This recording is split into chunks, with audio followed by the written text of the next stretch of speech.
Yo'l bo'yi Samandar bir tarafdan ularga qiziq gaplarni qilib bersa, yana bir tarafdan oldiga uchirgan hayvonlar bilan salomlashib, paranglashib, ularni hayron qoldiribdi.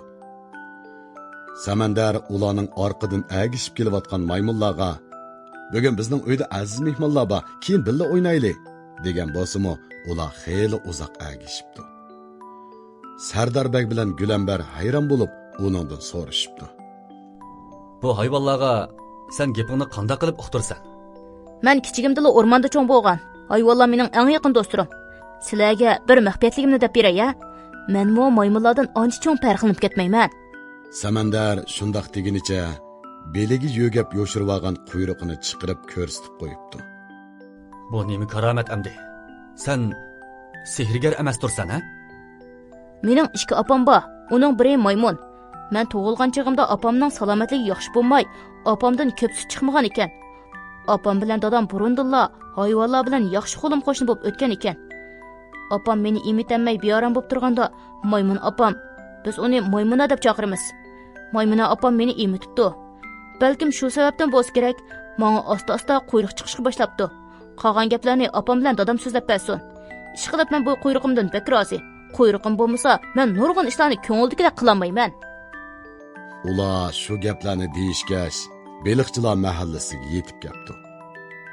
Ular g'o'ylig'i kira-kirmayla Samandar tovlabdi.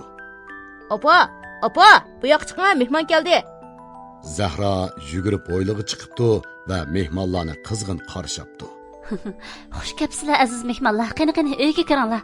Oddiy kapimizga sizlardek esil sifat mehmonlarni qadam tashrif qilganligidan intayin xushalman. Baksat bo'ldi.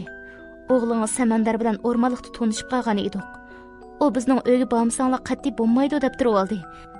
Shunga rad qilinmay, sizlarga xabar qilmasdan kelaverdik. Sizlarga malollik yetkazib qo'ydigan bo'ldik. Voy, nimalarni deydigansiz xonim?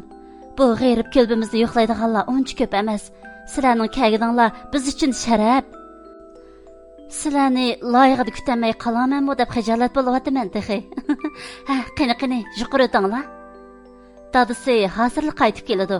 U beliq ko'p qilishga bak usta. U kelgicha choy ishkash, meva-chevalarga ig'iz tegib turinglar. Bemalol o'tiringlar. Shu. Bemalol o'tiringlar mehmonlar. Dostxonamiz oddiy bo'lsa-mu, ko'nglimiz oddiy emas. Samandar u mehmonlarni ta'riflab opsig'i tonishtiribdi. Zahra eng esil choylarni damlab, eng yaxshi meva-chevalarni tizib yeb chiqibdi. Sardarbek bilan Gulambarmo xuddi o'zining yaqin urug' tuqqunning uyiga kelgandek bemalol echilib yeyilib o'ltiribdi. O'g'lingiz bak qiziqchigan Zahra acha. Yo'lda kelgicha bizni to'liq kuldirib, uchaylarimizni uzib qo'yay dedi. O'g'lim bek tantak, kapsiz. Sizlarni ranjitib qo'ymag'anlar bo'lsa maylig'i. U bek kot-kot. Hayvonlarni asrash to'g'riliq sizlarga bir talay darsni o'tib ulgurdi qachon.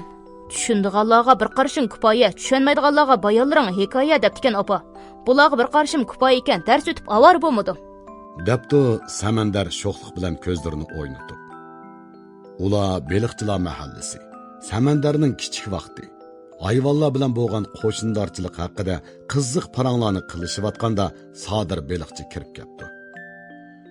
Sodir beliqchimi mehmonlar bilan qizg'in ko'rishgandan keyin Samandarning uyiga mehmon boshlab kelganligidan to'limi xushal bo'lganligini bildiribdi va "Sizlar paranglashqash o'ltiringlar. Men sizlarga beliq ko'p qilib beray." Ayollar paranglashib o'ltirsin. Menmi siz bilan billa beliq pishray. Beliq ko'p qilishni bakmi o'rgangim bor edi. Sardarbek shundoq deginicha o'rindan turib Sodir beliqchiga agishibdi. Samandarmi ularga yordamlashibdi. Uchaylan u yerdan paranglashqash beliq kaopini pishiribdi. Zahra bilan Gulambar mo'ngdishib, och singillardek bo'lib ketibdi. Ular shunchalik ko'ngillik bir vaqt tamoq yeyishibdi. Gulambarning bunchalik ichilib, yeyilib o'ltirganini ko'migili uzoq bo'lgan Sardarbek bakmi xushal bo'pti va yana fursat bo'lsa bu yerga akilib turishni ko'ngliga pukibdi. Tamoqdan keyin ular ayrilishga ko'zi qiymagan holda xo'shlashibdi. Shaharga kirib qolsanglar, bizni cho'qim yo'qlab o'tinglar. Bizmi fursat chiqsa sizlarni yo'qlab kelamiz. Loyiqida kutamay qoldik. Ayibga buyurmanglar, ha? Cho'qim kelinglar. Har vaqt qo'limiz ko'ksimizda. Yo'linglarga qaraymiz amsa. Sardarbek bilan Gulambar shundoq deyishib yo'lga chiqibdi. Samandar ularga hamroh bo'lib, Tushtarixning tuyigicha billa beribdi. Ondan ular Samandarni bir top maymunlarning orasida qoldirib, Tushtarixning tuyidan ayrilibdi. Saroyga qaytib kelgandan keyinmi ular hayajonlarini bosolmasdan Samandar va uning oilasi haqida nurg'un paranglarni qilishibdi. Hurmatli anglarman. Gulambar bilan Sardarbek Tushtarixning tuyida ko'rgan tushlarini o'ylab, xiyollarini surib tursin. Biz endi hikoyamizning davomi uchun Kichik Samandarni yo'qlab kelaylik. Kichik Samandar yugurgan peti Namanshohning oldiga kiribdi. Shoh ota, ordida yuraverib bak zerikib ketdim. Sirtlarga chiqib, o'rmonlarga berib, ovlag'ash aylanib kelaylik-ku. Elim ruxsat qilmasammi o'z maylingcha o'rdidan qechib aylanib ketyapsan-ku.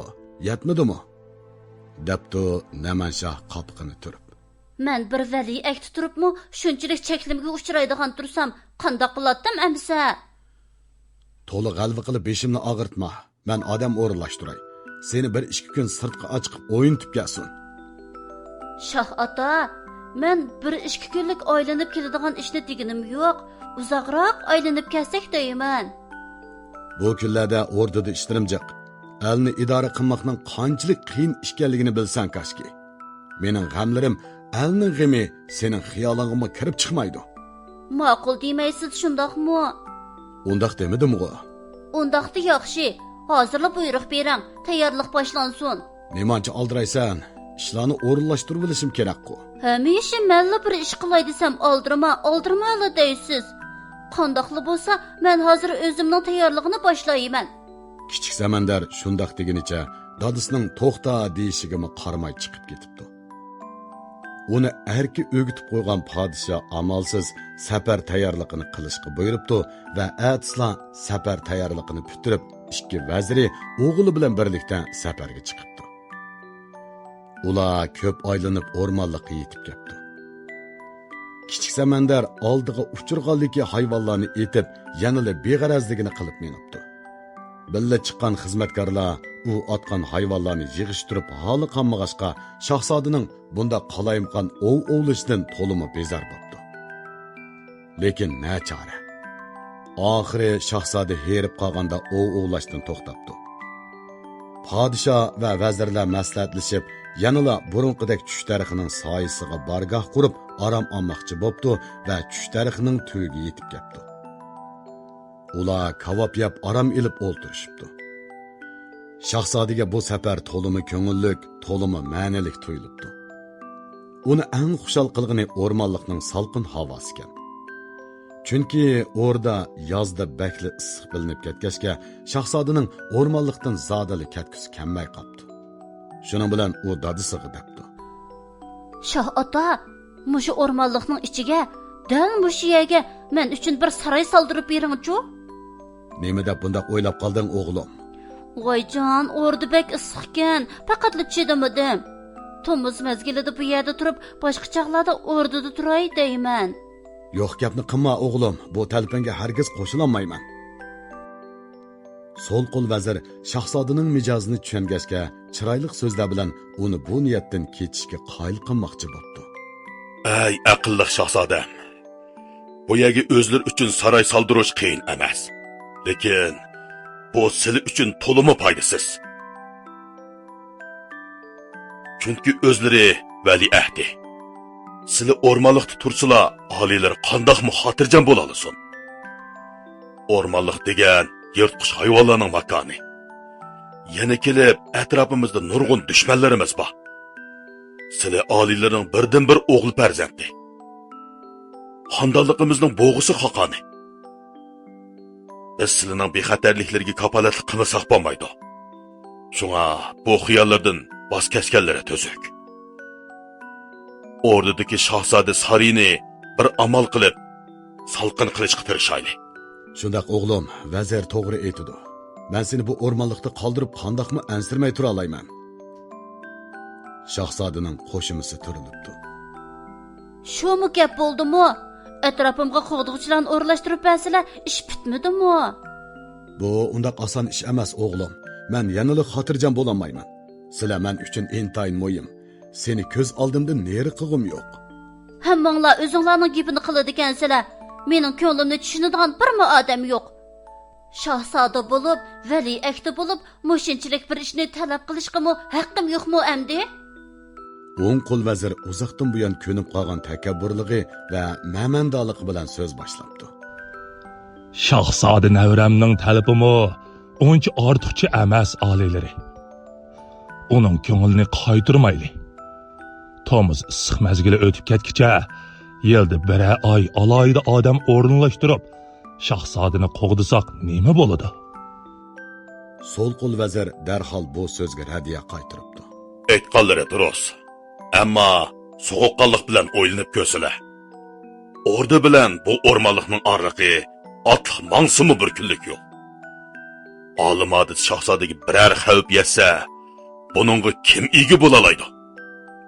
O'rmonlik xatarlik joy. Bu yerda yirtqich hayvonlar emas, ko'zimizga ko'rinmaydigan kichik, ammo zaharlik hasharotlarmi bo'lishi muqarrar. Qo'g'dug'ich o'rinlashtirish bilanla bu muhim vazifaning o'tisidan chiqilib bo'lmas. Shahzoda, o'zlariningmi buni qayta o'ynab beqishlarini tavsiya qilaman. Bu yerga o'zlariga atab bir saroy soldirish uchun nurg'un daraxtlarni kesib tashlashga to'g'ri keladi.